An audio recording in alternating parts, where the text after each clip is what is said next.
जय गुरु जी। गुरु जी की प्यारी संगत को मेरा सादर प्रणाम और गुरु जी महाराज को मेरा कोटि कोटि प्रणाम। आज फिर मुझे आपके साथ सत्संग करने का सौभाग्य मिल रहा है। आज मैं आपको अपने छोटे बेटे के बारे में बताता हूँ। वो तो इंजीनियर है, पर वो शेयर ट्रेडिंग का काम करता था। इंसिडेंटली वो हमसे बहुत बाद में जुड़ा गुरुजी से। उसे गुरुजी से एक बहुत बड़ी कंप्लेंट थी। कहते हैं आपके गुरुजी सब कर देते हैं, आपको जो प्रॉब्लम हो, हेल्थ, फाइनेंशियल, इसका उसका, वो उसका सॉल्यूशन है, पर वो आपको स्पिरिचुअली एडवांस नहीं करते, वो आपको रब तक पहुंचने का रास्ता नहीं दिखाते। बहुत बाद में उसने रियलाइज, जब आप यहाँ उनके पास आ ही गए हो तो और रब तक पहुँचने का रास्ता वो क्या दिखाएं आपको। आज वो हमसे भी ज़्यादा गुरुजी के साथ जुड़ा हुआ है। वो इंजीनियर है, पर वो कहता था मैं किसी के अंडर वंडर नहीं काम करता था, स्पिरिचुअली काफ़ी एडवांस्ड है। वो शेयर ट्रेडिंग का काम करता था। गुरुजी तो जानी जान है, सब जानते हैं। एक दिन उससे पूछते हैं तू क्या करता है। इसने बताया। कहते हैं नहीं, ये काम बंद कर दे, तू नौकरी शुरू कर, नौकरी कर। रात को इसको गुरुजी ने कहा एम्पायर स्टेट में। अगले दिन से इसने ये काम तो बंद कर दिया, पर इसने नौकरी के लिए कहीं अप्लाई नहीं किया। वो नौकरी में इंटरेस्टेड नहीं था। 6-8 महीने बीत गए। एक दिन फिर गुरुजी उससे पूछते हैं तू क्या करता है। कहता है गुरुजी अभी तक तो नौकरी मिली नहीं। ये नहीं कहता कि मैंने नौकरी के लिए ट्राई ही नहीं किया, कहता है गुरुजी अभी तक तो नौकरी मिली नहीं। गुरुजी कहते हैं 10 दिन में मिल जाएगी। उस 10 दिन में से 8 दिन बीत गए। इसने कहीं अप्लाई भी नहीं किया, कहीं से कोई 1% उम्मीद नहीं है। 8वें दिन शाम को इसको किसी प्लेसमेंट एजेंसी से फोन आता है, भाई साहब आपने 2-3 साल पहले कहीं नौकरी के लिए अप्लाई किया था, आप अभी तक इंटरेस्टेड हो नौकरी में। कहते हैं हाँ जी। कहते हैं कल सवेरे 11 बजे फलान जगह पे इंटरव्यू के लिए आ जाना। हमारे घर से 2 किलोमीटर दूर गुड़गांव में। ये 11 बजे वहां गया और शाम को अपॉइंटमेंट ऑर्डर लेके आ गया। ये हैं हमारे गुरुजी। अगर कहा है 10 दिन में नौकरी मिल जाएगी तो 9वें दिन तो मिल सकती है, 11वां दिन नहीं हो सकता। उसको नौकरी मिल गई, उसने यहाँ ज्वाइन कर दी। कुछ टाइम बाद इसका ट्रांसफर चंडीगढ़ हो गया। कुछ टाइम बाद चंडीगढ़ हो गया। अब मैं उसकी का बताता हूँ, उसकी शादी कैसे हुई। वो कहता था मैं तो सारा दिन बैठ के मेडिटेशन करूंगा, मैं तो शादी वादी नहीं करनी, कोई लड़की मुझे समझ पाएगी नहीं, मैं क्यों किसी की ज़िंदगी बर्बाद करूं, मैं बैठा मेडिटेशन करूंगा, वो बोर हो जाएगी। पर आपको पता है शादी करना या बच्चों का होना ये तो हमारे कर्म जिनसे होते हैं वो कटवाने पड़ते हैं। तो गुरु जी को कुछ और ही मंजूर था। अब मैं बताता हूँ उसकी शादी कैसे हुई। एक भाटिया अंकल आंटी हैं, उनको अब तो खैर भाटिया अंकल नहीं रहे, वो रोहिणी में रहते थे। उनको कोई बेटा नहीं, 2 बेटियां। बड़ी बेटी married, well settled in USA. छोटी बेटी यहाँ माँ बाप के साथ रहती है। उसने भी काम किया। एक दिन गुरुजी इसके सपने में आती हैं, बेटी तू आगे क्या करने का सोच रही है। कहती है गुरुजी एम काम करूंगी, सॉरी गुरुजी मैं B.Ed करूंगी। गुरुजी कहते हैं नहीं, B.Ed नहीं, तू एम काम कर। उसने एम काम के लिए अप्लाई किया। उसका दिल्ली यूनिवर्सिटी में उसका एडमिशन नहीं हुआ। उसने कॉलेज से पूछा भाई साहब यहाँ कोई सेकंड लिस्ट निकलती है। कहते हैं जी आज तक तो इस कॉलेज में सेकंड लिस्ट निकली नहीं कभी, अगर आपकी किस्मत होगी तो इस साल निकल जाएगी, वैसे आज तक कभी नहीं निकली। पर उसको मन में था कि जब गुरुजी ने कहा है कि एमकॉम कर तो एडमिशन तो वो दिलाएंगे ही। इस उम्मीद से वो चुप करके बैठ गई। बार बार कॉलेज में फ़ोन करती। जुलाई ख़त्म हो गया, अगस्त, सितंबर, अक्टूबर, एंड ऑफ अक्टूबर में ये बार बार फ़ोन करती, वही स्टेरियोटाइप रिप्लाई मिलता। एंड ऑफ अक्टूबर में एक बार इसने फिर फ़ोन किया, भाई साहब कोई सेकंड लिस्ट निकलने की उम्मीद है? जवाब मिला, हाँ जी लिस्ट बन रही है, कल सवेरे आके नोटिस बोर्ड पे देख लेंगे। देखा कोई 50-60 की लिस्ट लगी हुई है, सबसे ऊपर इसका नाम, और गुरुजी ने कर दिया 50 कर दिया।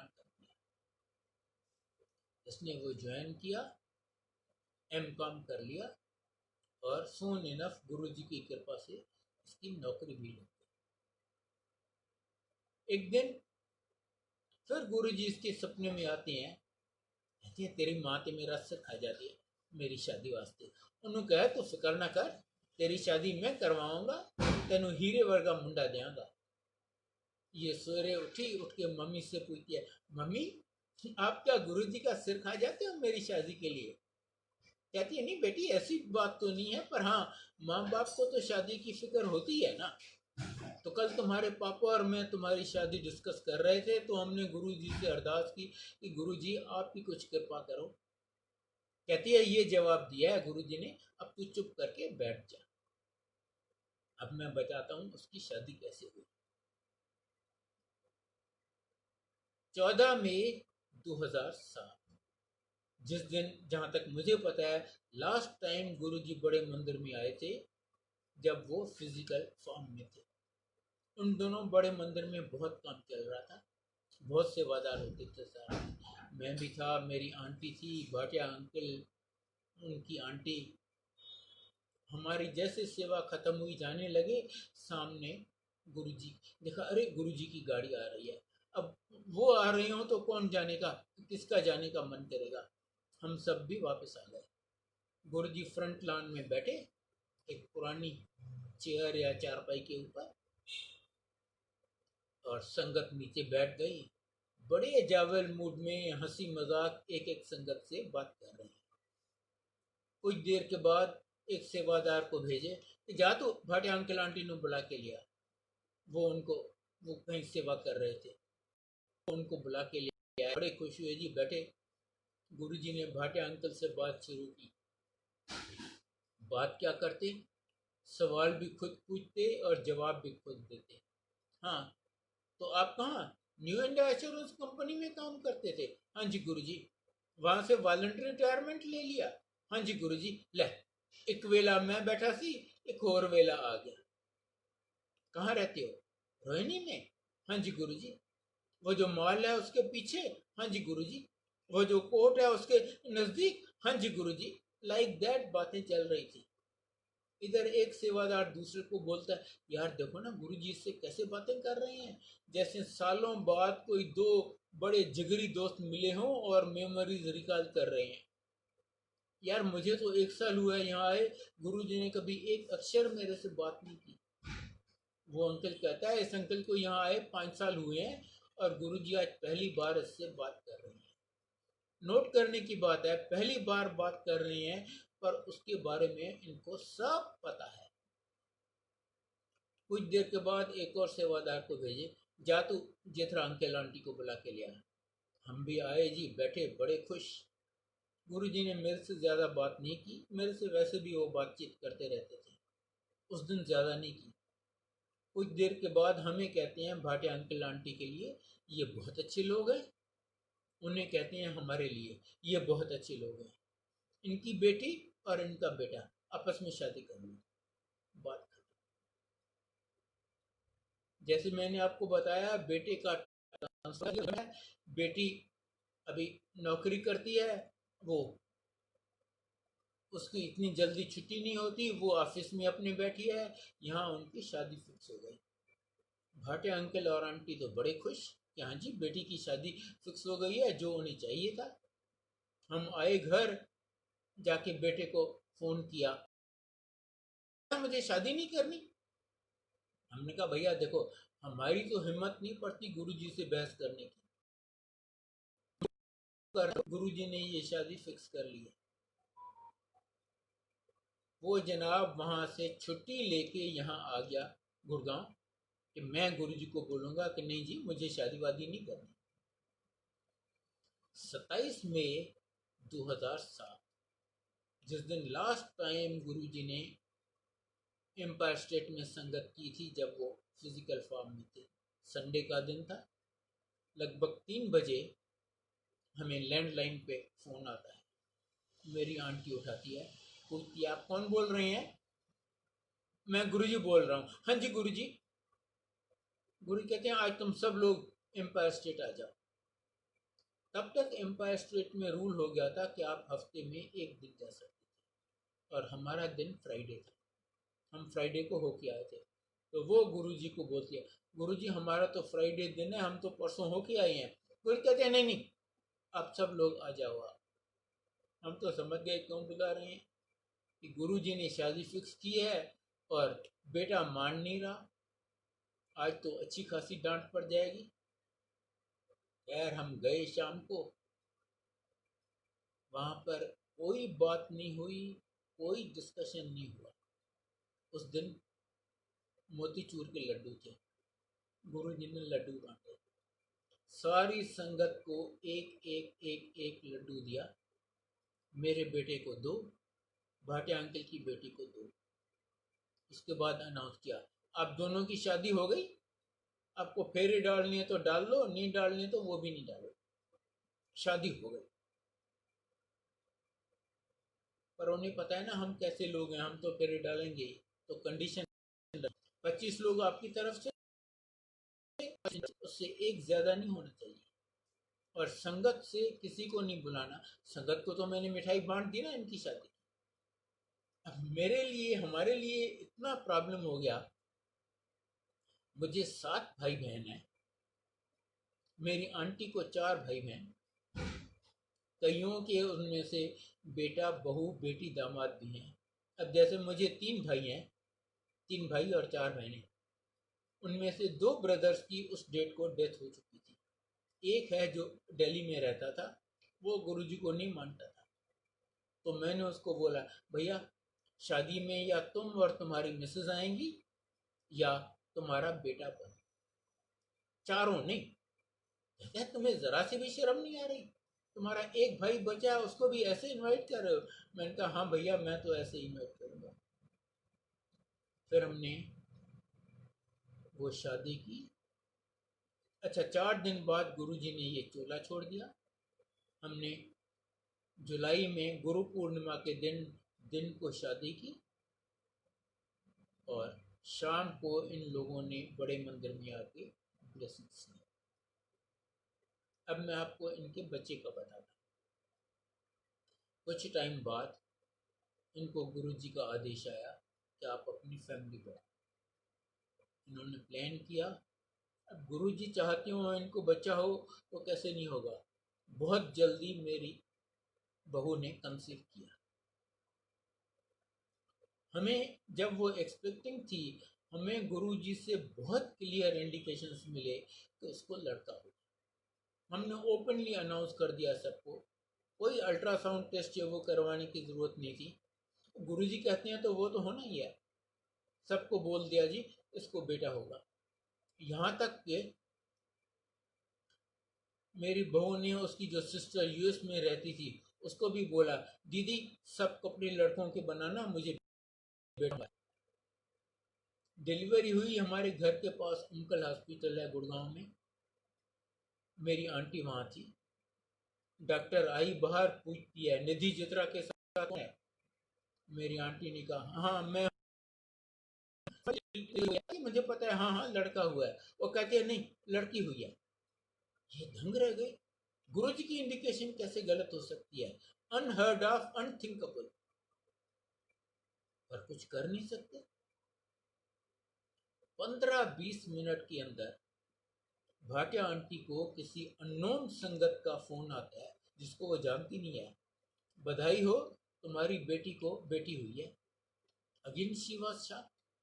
एक तो इतना जल्दी, अभी तक सिर्फ भाटिया अंकल आंटी और जेठरा अंकल आंटी के सिवा और किसी को पता नहीं था कि डिलीवरी हो चुकी है। हाँ, होने वाली है, आज भी हो सकती है, 2 दिन बाद भी हो सकती है। इवन हमारे बेटों को हमने अभी तक नहीं बताया था कि डिलीवरी हो गई है। इसको कैसे पता चला? और दूसरा, सबको हमने कहा था बेटा होगा, ये कह रही है तुम्हें बेटी हुई। तो नेचुरली उसने पूछा कि तुम्हें कैसे मालूम? कहती है जी, रात को गुरुजी मेरे सपने में आए थे और मुझे दिखाया कि इसको बेटा होता है। वो बेटा बड़ा होके एकदम हिप्पी टाइप, ऐसा नालायक, इतनी लंबी दाढ़ी, इतने लंबे बाल, बैठा हुआ है, समझ नहीं आए क्या करें। माँ बाप दोनों सिर पे हाथ दे के बैठे हैं कि अरे यार, हम कहाँ फंस गए, कैसा बेटा मिला है, हम ना जी सकती हैं ना मर सकती हैं। इसलिए मैंने उसको बेटी कहा। मैं बेटा तो किसी को भी दे देता हूँ, बेटी बहुत भाग्यशालियों को देता है। ये हैं हमारे गुरु जी।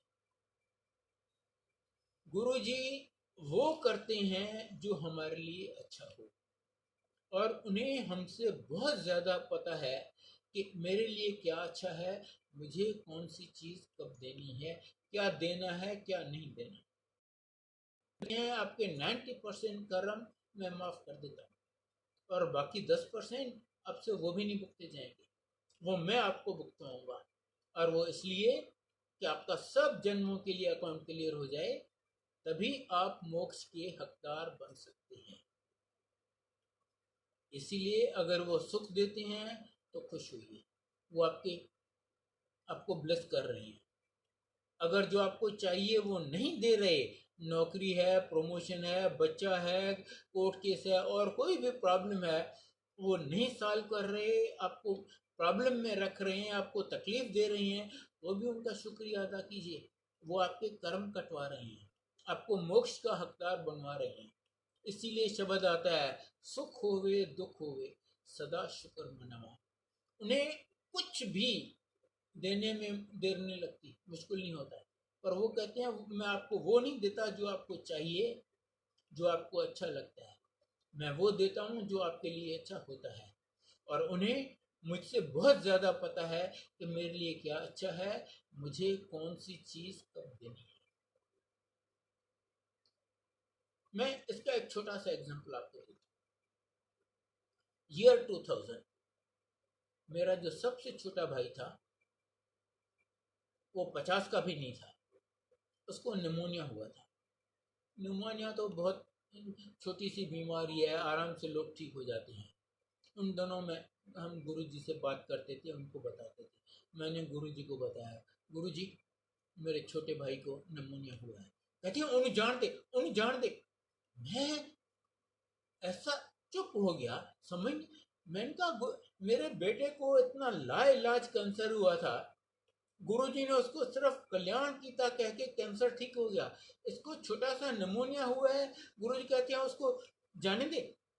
मैं तो हक्का बक्का, मेरा मुंह खुला रह गया, मैं गुरुजी की तरफ देखने लगा। तो गुरुजी ने मुझे समझाया, अगर मैंने उसको बचा लिया तो वो अपनी फैमिली को फाइनेंशियली रुइन कर देगा। अब ये बात मेरी समझ से बाहर थी, तो उस डेट को वो अपनी फैमिली का ओनली अर्निंग मेंबर था। वाइफ हाउसवाइफ थी, बेटा इंजीनियरिंग कॉलेज में, बेटी 11वीं या 12वीं में थी। उसने गांधीधाम में एक अच्छा सा मकान बनाया था, वहाँ काम करता था। एक अच्छा सा मकान बनाया था लोन लेके। मैंने तो कहा अगर इसका ये मर गया तो इसका तो लोन देने के भी पैसे नहीं रहेंगे, खाने पीने का नहीं, इनको तो भीख मांगनी पड़ेगी। पर नहीं, मैंने अगर इसको बचा लिया तो ये फैमिली को फाइनेंशियली रुइन कर देगा, इसीलिए उसको जाने। और 3-4 दिन में वो मर गया। आज उसका बेटा इंजीनियर है, शादी हो गई है, बाल बच्चे हैं, वेल सेटल्ड इन ऑस्ट्रेलिया। बेटी ने अपनी पढ़ाई पूरी कर ली, शादी हो गई, बाल बच्चे, वेल सेटल्ड इन ऑस्ट्रेलिया। माँ बेटे के साथ ऑस्ट्रेलिया में रहती है। इतना वेल ऑफ है वो सारी फैमिली, कुछ कहने की बात नहीं। अब ये गुरुजी को पता है कि कब किसको क्या देना है, इसलिए उन पर विश्वास रखिए। अगर वो आपको किसी चीज के लिए तरसा रहे हैं तो बुरा मत मानिए, उसके लिए भी उनका शुक्रिया अदा कीजिए। करने को वो कुछ भी कर सकती है, हमने सब देखा है। एब्सोल्युटली इम्पॉसिबल केसेस में वो बच्चे दे देते हैं। मुझे केसेस पता है जहाँ आंटी को बच्चे दानी ही नहीं है, या फेलोपियन ट्यूब नहीं है, या मल्टीपल सिस्ट इन ओवरीज, उसको भी बच्चा दे दिया बगैर उनकी आज्ञा के। यमराज आपको छू नहीं सकता। मुझे केसेस पता है जहाँ एम्पायर स्टेट में संगत चल रही है, वो किसी अंकल को ले जाने लगा, गुरु कहते हैं देख ये मेरा भगत है, तू उसे हाथ नहीं लगाएगा। यमराज कहता है गुरु जी आपको पता है इसका टाइम खत्म हो गया है, आज मुझे इसे ले जाने दीजिए। गुरु कहते हैं तुम्हें किसी हालत में इसे नहीं ले जाने दूंगा। और यमराज खाली हाथ वापस चला। ये हैं हमारे गुरु जी, अंतर्यामी, सर्वव्यापी, सर्वशक्तिमान।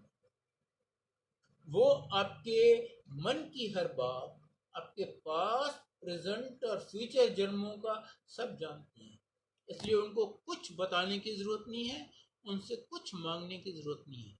गुरुजी बार बार कहते हैं मंगो नहीं मनो।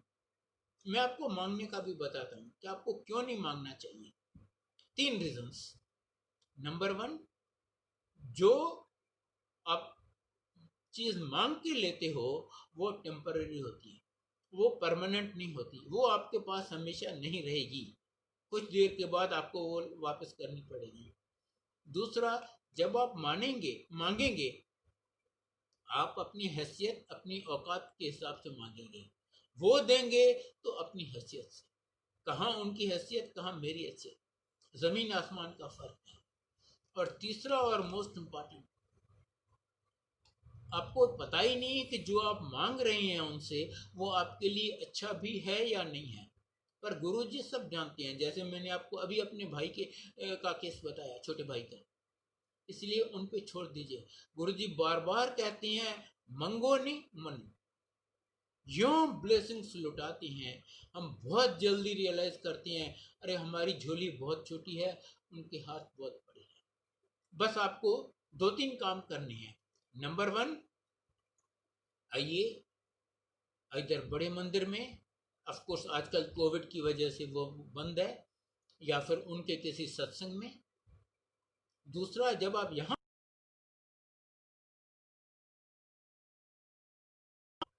अगर शब्द चल रही हैं तो शब्द सुनिए।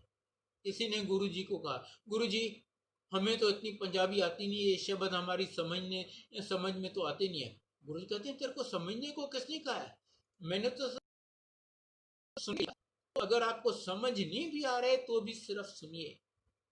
सत्संग हो रहा है तो सत्संग सुनिए। सत्संग करने वाले का भी कल्याण, सत्संग सुनने वाले का भी कल्याण। आपके मन में जो डाउट्स, जो क्वेश्चंस, जो शंकाएं हैं, उनका जवाब आपको किसी शब्द या किसी के सत्संग से मिल जाएगा। तीसरा, जो भी आपको ग्रहण करने को मिलता है, जल प्रसाद हो, चाय प्रसाद हो या लंगर हो, वो अनमोल है, कोई उसकी कीमत नहीं लगा सकता, इनवैल्यूएबल। प्लीज एक दाना, एक बूंद भी मत बचाइए। अगर आप बचाते हैं तो आप अपनी ब्लेसिंग्स नाली में फेंक रहे हैं। और चौथा and most important, total surrender. सब उन पे छोड़ दीजिए, उनको सब पता है। छोटी से छोटी या बड़ी से बड़ी चीज इस द्वार पे बगैर मांगे आपको नहीं मिलती, तो विश्वास रखिए वो आपके लिए अच्छी नहीं है। बस मेरी आपसे हाथ जोड़ के विनती है कि आप यहाँ आते रहिए और गुरु जी की ब्लेसिंग्स लेते रहिए, और आप बहुत जल्दी देखेंगे फर्स्ट हैंड एक्सपीरियंस से कि जितना आप सोचते हैं उससे बहुत बहुत ज्यादा ले जाएंगे, बिन मांगे, बिन एक अक्षर बनाए। आई थिंक आज मैं यहीं समाप्त करूंगा, मुझे अब आज्ञा दीजिए। आई एम श्योर गुरु जी सबको ब्लेस कर रहे हैं और करते रहेंगे। मे गुरु जी ब्लेस ऑल ऑफ यू। जय गुरु जी, जय गुरु जी, जय गुरु जी।